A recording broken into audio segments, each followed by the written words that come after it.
코 성형이라는 게 콧대도 정밀하게 잘 높이는 게 중요하지만 사실 보형물을 주로 사용하는 콧대보다도 이제 연고를 사용해서 수술하는 코끝이 좀 아쉽거나 그래서 재수술을 하는 경우가 정말 많거든요. 무조건 피부를 얇게 아니면 연고를 세게 묶고 이런 식으로 개선하려고 하다 보면 흔히 이게 보이는 굉장히 어색하게 찝힌 코끝 아니면 딱딱한 코끝이 되기가 쉬워요.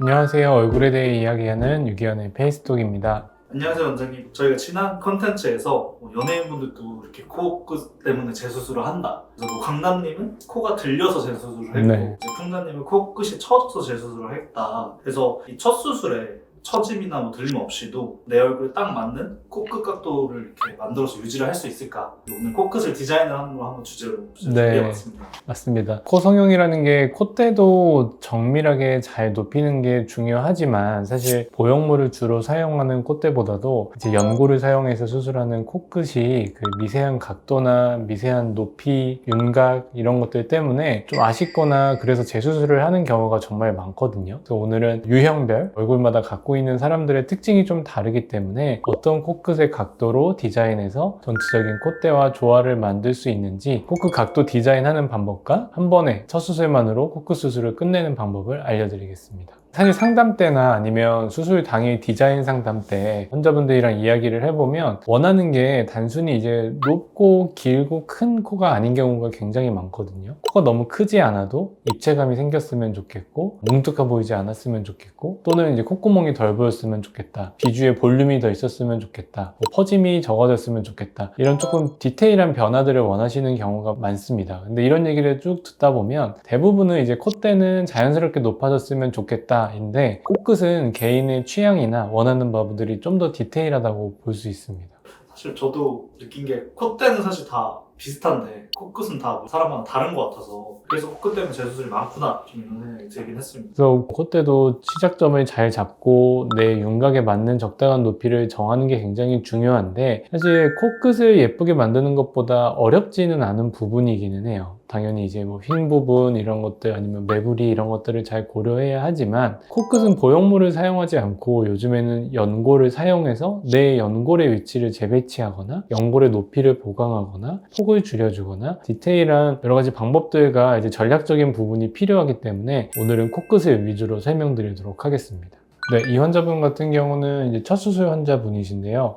코끝이 좀 짧고 약간 들림고 뭉툭한 느낌? 그게 제일 고민이라서 오셨고 정면에서 보시면 콧구멍 노출이 약간 있는 편이고 코가 약간 짧다는 게 정면에서는 어떻게 느껴지냐면 이제 이 콧구멍의 높이에 비해서 비주 부분이 약간 빈약한 느낌을 좀 주고 있습니다. 그리고 콧대에서 약간의 입체감이 떨어지는 느낌이 있어서 이분은 코끝과 콧대 수술을 함께 진행하기로 하였습니다. 그래서 옆에서 보시면 이제 이마 높이와 턱의 높이, 턱의 전진 정도는 굉장히 좀 괜찮은 비율의 얼굴인데 비해서 중안면이 좀 짧고 들어가 있는 유형의 얼굴이시거든요. 그래서 코에서 약간의 길이감과 높이를 주면 전체적인 프로필이 훨씬 좋아질 수 있는 코라 짧은 코 교정과 함께 이제 콧대 실리콘을 넣기로 하였고요. 이런 경우에는 일반적으로 우리가 실리콘을 넣는 위치, 주로 이제 여성분들 같은 경우에는 속눈썹 정도 높이에서 많이 실리콘을 넣게 되는데 그것보다는 살짝 약간 위에서 시작을 해주는 느낌이 코의 길이감을 주기에 조금 더 도움이 됩니다.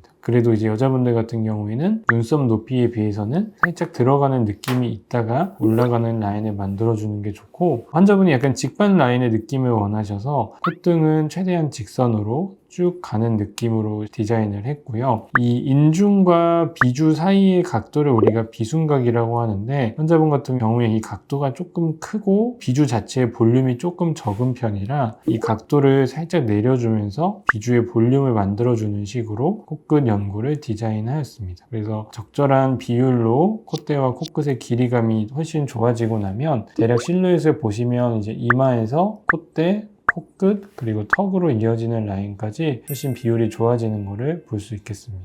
이렇게 짧은 코인 분들은 코끝이 피부가 잘 늘어나지 않는 경우가 많거든요. 그래서 우리가 주로 코끝 수술을 할 때는 첫 수술에 이제 비중격 연골과 귀연골을 가장 많이 사용하는데 비중격 연골이 충분히 크기가 크지 않거나 너무 약하거나 휘어있는 경우에는 이 자꾸 끌려 올라가려고 하는 피부를 좀 튼튼하게 지지할 수 있는 연골이 필요하기 때문에 이 환자분 같은 경우에는 기증력을 조금 추가해서 사용한 케이스입니다.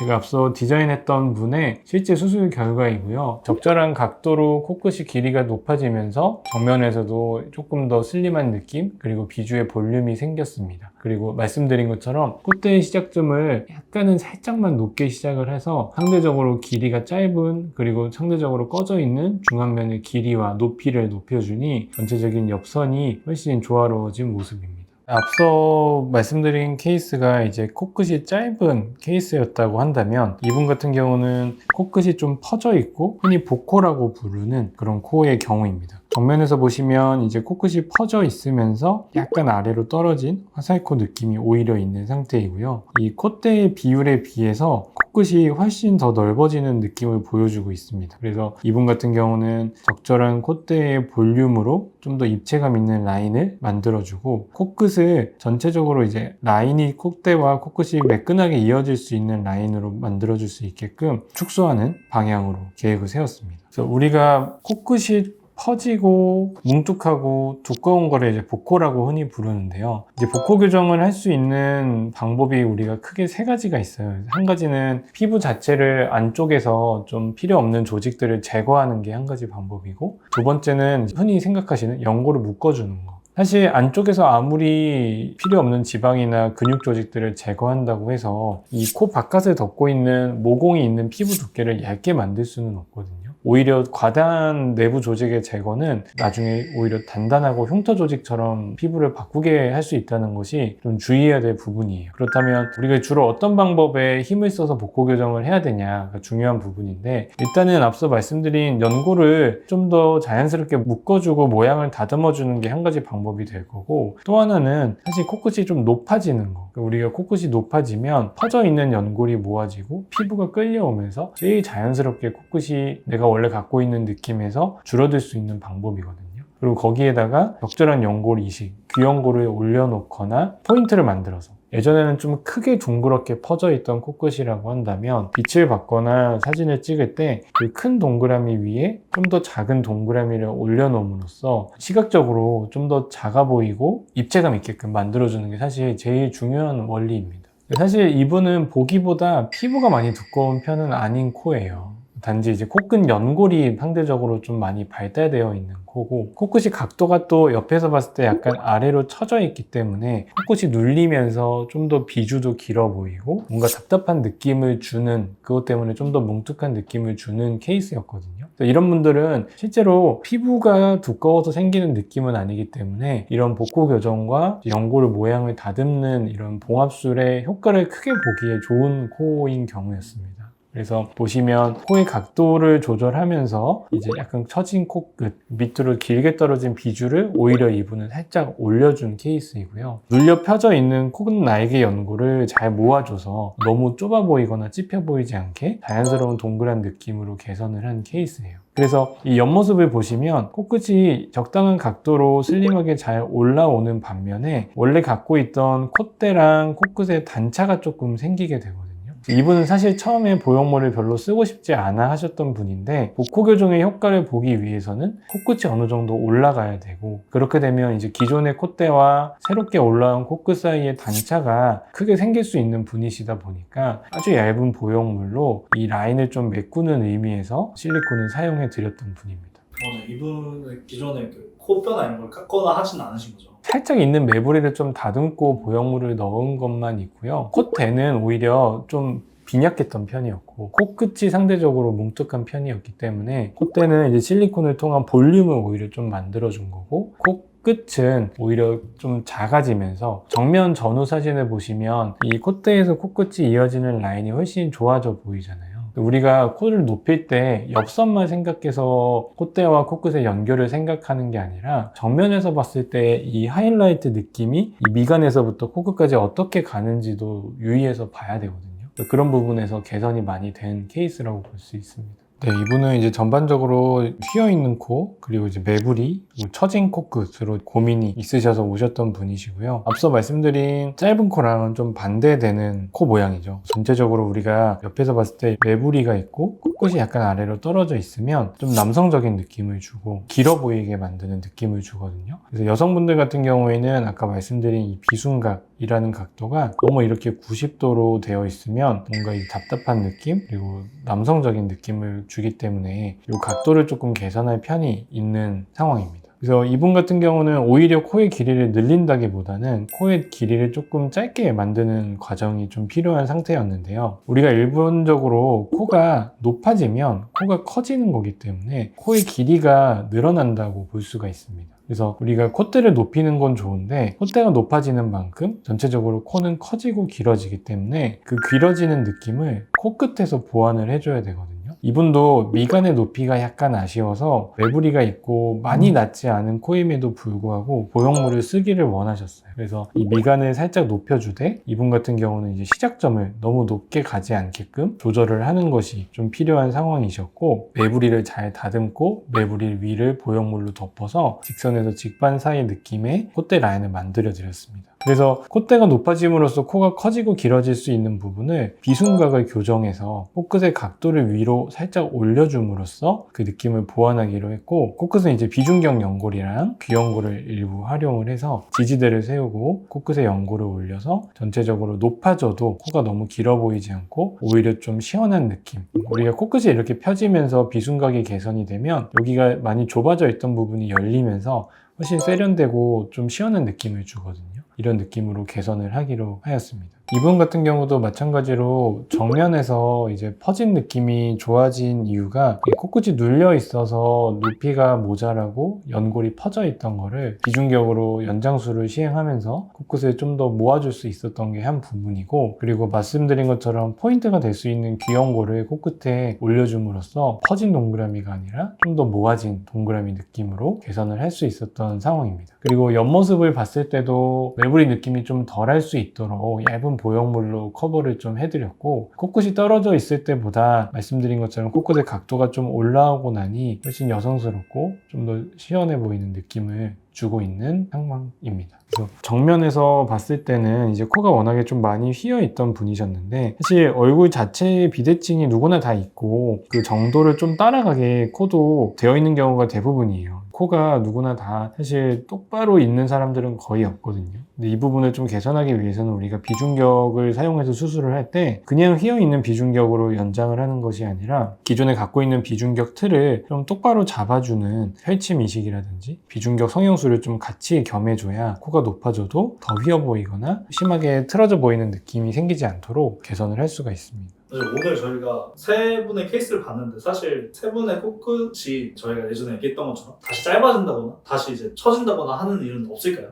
우리가 이제 기본적으로 우리 몸은 어떤 방향이나 어떤 각도로 좀 돌아가려고 하는 성질이 있어요. 우리가 눈도 마찬가지고 코도 마찬가지고 수술을 해놓으면 기존의 방향으로 돌아가려고 하는 힘이 있거든요. 예를 들어서 우리 코도 특정한 방향으로 입이 움직이는 분들, 또 음식을 먹거나 말을 하거나 한쪽 방향으로 얼굴이 틀어지는 분들은 계속 이 코끝을 그쪽 방향으로 당겨지는 힘이 계속 작용하기도 하고요. 피부가 짧은 분들은 당연히 그래서 이제 코끝이 항상 위로 올라가려고 하는 경향, 아니면 코끝이 좀 밑으로 길게 처져 있던 분들은 이 피부의 무게감 때문에 중력 방향으로 더 처지려고 하는 경향들이 좀 더 빨리 생길 수가 있어요. 그래서 앞서 말씀드린 것처럼 피부가 좀 타이트한 분들 같은 경우는 수술할 때 피부를 잘 늘려주는 과정이 일단 기본적으로 필요하고, 다시 끌려 올라가지 않도록 튼튼한 재료, 아까 말씀드린 자가늑이나 기증맥 같은 튼튼한 재료로 고정을 잘 해놓는 것이 도움이 됩니다. 그리고 오히려 아까 봤던 코가 좀 길고 밑으로 자꾸 떨어지려고 하는 분들 같은 경우에도 당연히 재료 자체도 좀 튼튼한 재료가 있는 게 중요하지만 처음에는 약간의 과교정을 하는 것도 저는 괜찮다고 봅니다. 붓기가 빠지고 코끝이 중력 방향으로 풀려 내려오면서 약간씩은 떨어지는 느낌들이 생길 수가 있는 모양이기 때문에 저는 개인적으로 이제 코끝이 좀 긴 분들은 처음에는 살짝 과교정을 조금 해놓고 시간이 지나서 자리를 잡으면 오랫동안 예쁜 각도로 유지할 수 있도록 신경을 쓰는 편입니다. 그리고 원장님 두 번째랑 세 번째 분은 다 이제 비중격이랑 귀연골만 쓰셨는데 네. 첫 번째 분은 이제 기증력도 쓰셨던데 이제 그러신 이유가 있을까요? 그런 경우가 이제 피부가 짧은 경우였기 때문이에요. 우리가 코가 짧다는 게 코끝이 들려 있다라는 뜻을 주로 그렇게 표현을 하거든요. 근데 이렇게 들려 있는 분들 중에 피부가 여유가 있는데 들려 있는 분들은 잘 없어요. 대부분 이제 이렇게 잡아당겨 보면 피부가 잘 늘어나지 않거나 코가 워낙에 작은 분들이거나 그런 분들인 경우가 많기 때문에 작고 짧은 코끝을 우리가 원하는 각도로 내리기도 해야 되고 높이기도 하다 보면 이 피부의 저항을 잘 이겨낼 수 있는 튼튼한 재료가 필요한 거거든요. 그래서 말씀드린 것처럼 좀 코가 많이 짧은 분들, 그런 분들은 대부분 코가 작기 때문에 비중격 연골도 작은 경우가 많아요. 그래서 늑연골을 사용을 해야 되는 확률이 훨씬 높아지는 거죠. 늑연골을 쓰신 분은 처짐이나 들림에 대해서 조금 더 안전하다고 생각하면 될까요? 짧고 잘 늘어나지 않는 코를 작고 짧은 약한 연골로 무리해서 수술을 하면 당연히 얘가 이제 피부의 탄력을 버티지 못하고 다시 들려 올라가거나 아니면 휘거나 높이가 낮아지거나 이런 문제들이 생기게 돼요. 그래서 당연히 이런 늑연골로 튼튼하게 지지를 해놓고 나면 그런 피부를 이겨낼 수 있는 힘이 있는 거기 때문에 모양 변화에 대해 훨씬 안전하다라고 볼 수 있습니다. 제가 먼저 느꼈을 때 이 세 분 다 코만 하신 것 같은데 이미지가 되게 세련되셨더라고요. 확실히 복코 개선이 좀 이미지에 도움이 많이 되는 것 같은데 원장님 어떻게 생각하시나요? 사실 아까 말씀드린 것처럼 이제 복코를 무조건 피부를 얇게 아니면 연골을 세게 묶고 이런 식으로 개선하려고 하다 보면 흔히 이게 보이는 굉장히 어색하게 찝힌 코끝 아니면 딱딱한 코끝이 되기가 쉬워요. 근데 우리가 코를 통해서 세련된 느낌이 나고 얼굴에 입체감이 생기고 하는 거는 그런 부분에서 오는 거는 아니거든요. 앞서 말씀드린 것처럼 우리가 빛을 받거나 아니면 사진을 찍거나 했을 때 좀 일관성 있게 내 얼굴이랑 잘 이어지는 라인감 그리고 좁고 찝혀있는 코끝이 아니라 약간은 동그랗지만 이제 너무 퍼지고 큰 동그란 느낌이 아닌 좀 작고 포인트 되는 동그란 느낌의 코끝을 만드는 게 사실 우리나라 사람들한테는 훨씬 더 잘 어울리고 자연스럽고 오랫동안 잘 유지할 수 있는 모양인 거예요. 그래서 복코 교정을 무조건 작고 얇게 만든다. 사실 얇게 피부를 만들기는 사실 불가능하거든요. 그런 전략으로 우리가 접근해서는 안 되고 내가 갖고 있는 코끝을 어떻게 입체감을 좀 더 주고 비주를 좀 더 입체감 있게 만들어주고 코끝에 포인트를 만들어주고 이런 식으로 접근을 하면 무리해서 과하게 변하지 않는다 하더라도 훨씬 입체감 있고 내 얼굴을 세련되게 만들 수 있는 방법이 될 것 같습니다. 네, 오늘 이제 세 가지 케이스를 좀 간단하게 봤는데요. 제일 대표적인 짧은 코, 긴 코, 복코 이렇게 세 가지를 한번 봤어요. 근데 사실 이 세 가지로 우리가 분류를 할 수는 없고 엄청나게 많은 유형의 코들을 개개인이 갖고 있기 때문에 내 코에서는 어떤 방식으로 어떻게 수술을 하면 내 얼굴을 좀 더 살릴 수 있는지 좀 더 현실적인 이야기는 상담을 통해서 이야기해보는 게 조금 더 도움이 될 것 같습니다. 앞으로는 이제 좀 다른 유형의 케이스도 간간히 한번 리뷰를 해봐 드릴 예정이고요. 재수술이라든지 비대칭에 대한 부분, 실제로 많이들 고민하시는 부분들을 앞으로도 계속 준비해서 보여드리도록 하겠습니다. 이렇게 코 때문에 좀 고민이 있으신 분들 댓글로 편하게 남겨주시고요. 오늘 영상 도움이 되셨다면 구독과 좋아요도 부탁드립니다. 지금까지 유기현의 페이스톡 유기현 원장이었습니다. 감사합니다.